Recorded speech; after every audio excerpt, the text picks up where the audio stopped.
Kalau hari ini ada seorang anak memanggul beras, membawanya ke orang miskin untuk dikasihkan, insya Allah kelak di kemudian hari itu adalah anak-anak kita.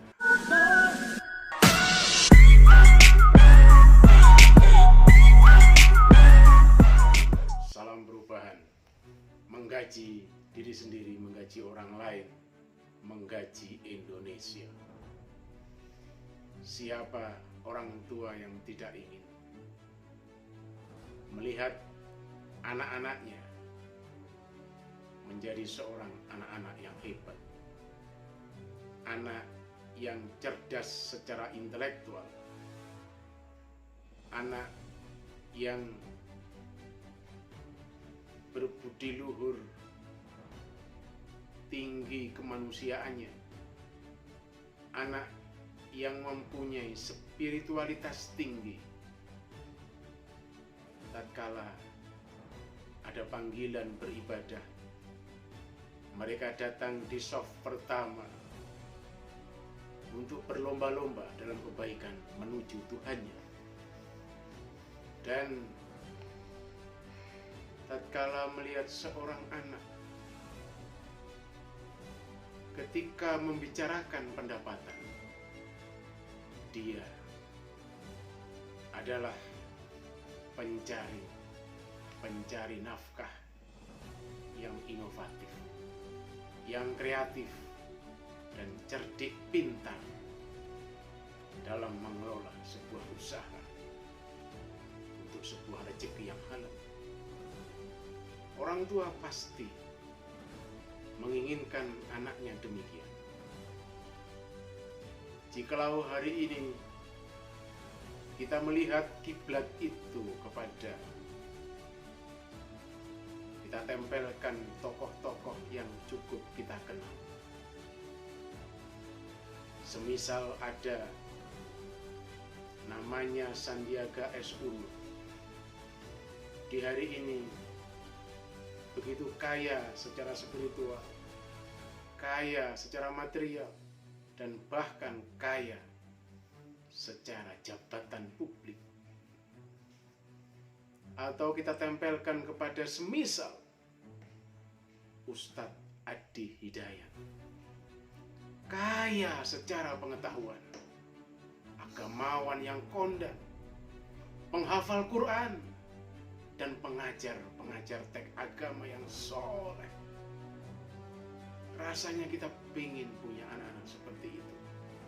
Atau mungkin kita menganggap bahwa orang tuanya Atta Halilintar adalah orang tua yang hebat karena melahirkan anak yang di hari ini bisa terkenal. Karena se-Indonesia tidak ada orang yang tidak mengenal namanya. Atau mungkin bahkan siapapun, terserah Anda, siapa yang Anda nisbatkan sebagai anak-anak hebat di hari ini. Tapi yang pasti mereka memiliki ayah yang luar biasa dan ibu yang sangat handal dalam mendidik anak-anak. Lantas pertanyaan utamanya adalah, jangan dilihat hari ini Sandiaga Uno seperti ini. Jangan dilihat Atta Halilintar di hari ini. Dia bisa menjadi yang seperti kalian nilai sebagai orang sukses. Tapi coba tanyakan kepada orang tua mereka semua, 10 tahun, 20 tahun, 30 tahun yang lalu, apa yang dikerjakan oleh orang tua itu? Maka kalau kita tahu jawabannya, artinya untuk menjadikan anak-anak yang soleh dan solehah menurut kita masing-masing itu, ternyata ada metode, pola, serta langkah-langkah perjuangannya. Karena apa? Karena anak adalah investasi dunia dan investasi sekaligus di akhirat kelak.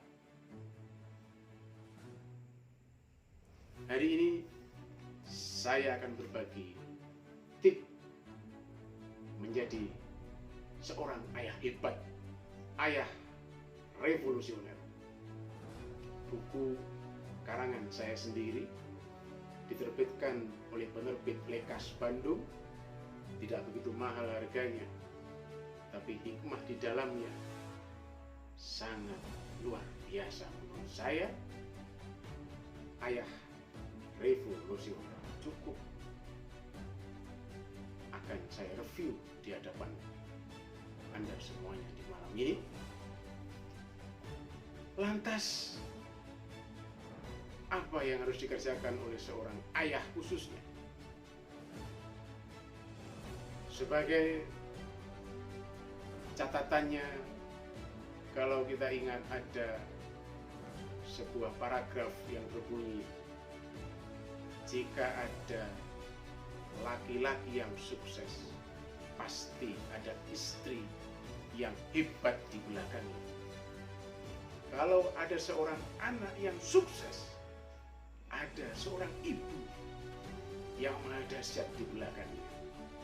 Dan malam hari ini, kalau ada anak sukses, ada ayah di belakangnya. Apa yang bisa kita pakai untuk menjadikan anak-anak kita anak-anak yang super hebat? Minimal ada 3 yang sempat saya ingat di buku ini.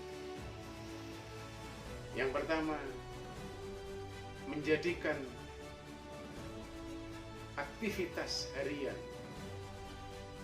membersamai seorang anak, tidak menganggapnya hal itu sebagai rutinitas harian, tapi sebaliknya, hal itu hampir sama dengan melakukan langkah-langkah sebuah gerakan yang strategis tanpa batas waktunya, terus menerus, tidak berujung, selain nyawa tidak lagi nempel di badan. Maka kalau itu yang kita pahami, menjadi seorang ayah tidak jauh berbeda dengan melakukan sebuah pola gerakan ideologis, mendidik, mengorganisir, dan memimpin bagaimana perkembangan anak step by step, mulai dari fisik, mulai bagi pertumbuhan pikiran, mulai dari perkembangan emosi, intelektual, serta seluruh komponen yang harus disempurnakan dan dimiliki paripurna oleh seorang anak.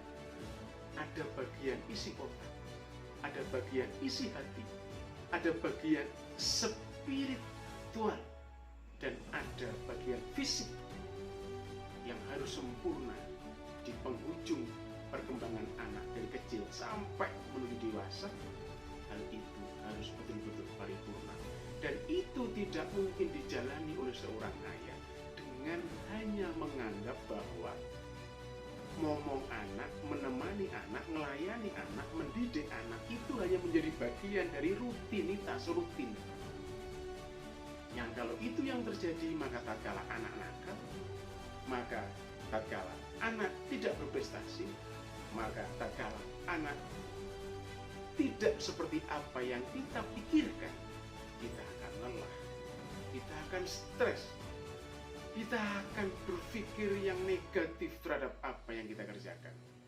Tapi kalau sebaliknya, ini adalah gerakan ideologis, maka apapun perkembangan anak, apapun pertumbuhan anak, itu yang terjadi tidak baik.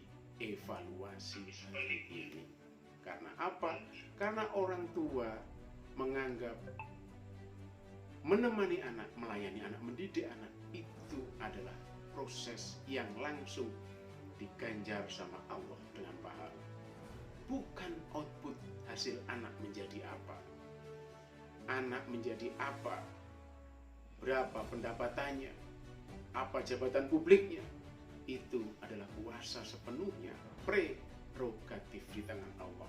Tapi proses mengikhtiari anak untuk paripurna mendapatkan kesempatan menjadi orang-orang yang terdidik, terpimpin, dan terorganisir dalam batas-batas peluang dan kesempatan yang bagus, itu adalah tugas seorang ayah. Yang kedua, sadari dan pastikan di hari ini dan seterusnya sampai nyawa tidak lagi dikandung badan, seorang ayah adalah seorang ustaz. Seorang ayah adalah sama dengan seorang guru. Seorang ayah adalah sama dengan seorang pedagang. Bahkan seorang ayah itu sama dengan seorang pembersih WC. Jadi apapun jabatan di dunia ini yang dibutuhkan oleh lingkungan tumbuh kembangnya anak, orang tua sama dengan level profesi itu tidak bisa dibantah. Tatkala anak mau tidur, dia butuh diselimuti, dia butuh ditemani bareng sebentar untuk diingatkan bahwa bersyukurlah kepada Allah di malam hari ini, karena engkau dalam 24 jam Allah udah kasih nyawa, udah kasih kesehatan, udah kasih kenikmatan. Maka tutuplah di hari ini dengan membaca Alhamdulillah, bersyukurlah, memujilah kepada Tuhanmu. Kemudian kita naruh selimut di badannya, kita pegang kepalanya. Itu adalah fungsi bapak. Tatkala anak bangun pagi harus berolahraga, itu adalah fungsi guru olahraga. Tatkala anak kemudian lapar, dia butuh makan, itu fungsi ayah sebagai koki, juru masak. Kemudian siang hari anak butuh diantarkan ke sekolah, itu fungsi ayah sebagai tukang ojek. Tatkala ke kamar mandinya nanti kotor sepulang sekolah, kita kasih teladan, harus dibersihkan itu lumut. Fungsi ayah sebagai tukang resik-resik. Jadi intinya, jadikan semua profesi yang menempel di dunia ini, itu menempel di badan kita, itu untuk mengayomi, melindungi, mengedukasi, serta memparipurnakan anak mendapatkan kesempatan pendidikan yang layak, baik pendidikan formal maupun pendidikan non formal. Dan ujung utamanya hal ini adalah kaitannya dengan anak mendapatkan pendidikan non formal. Maka di manakah letak fungsi seorang ayah? Ayah adalah guru, ayah adalah ustaz, ayah adalah tukang ojek, ayah adalah sopir, dan ayah adalah siapapun yang momennya dibutuhkan oleh seorang anak. Maka jadilah itu orang tua, profesinya persis seperti yang dibutuhkan oleh anak-anaknya. Dan yang terakhir, menteladankan budaya hibrida kepada anak, baik di rumah, di lingkungan luar rumah, maupun di mana saja. Bangun integritas, bangun kapasitas, bangun kemampuan, dan segala yang dibutuhkan anak untuk berkompetisi menjadi orang-orang hebat, menjadi orang-orang besar, adalah teladannya yang memberikan potret, metode, contoh, sampel, apapun bahasanya. Meletak fondasi pertamanya adalah seorang ayah. Tunjukkan bahwa kita ini mampu menteladankan apa itu inovasi, apa itu kejujuran, apa itu kepedulian terhadap teman, apa itu kerja keras, apa itu disiplin, apa itu mati-matian untuk memperjuangkan sebuah impian, atau apa saja yang harus dimiliki oleh anak sebagai prasyarat menjadi anak-anak yang hebat. Itu harus mereka miliki. Maka teladan yang pertama itu adalah seorang ayah yang memberikan gambaran dasarnya gambaran awal. Terima kasih. Ketemu di video saya yang lain. Jangan lupa, Ayah Revolusioner, kalau mau butuh buku ini, Anda bisa tulis di komen YouTube ini. Salam perlawanan, salam perubahan, menggaji diri sendiri, menggaji orang lain, menggaji Indonesia.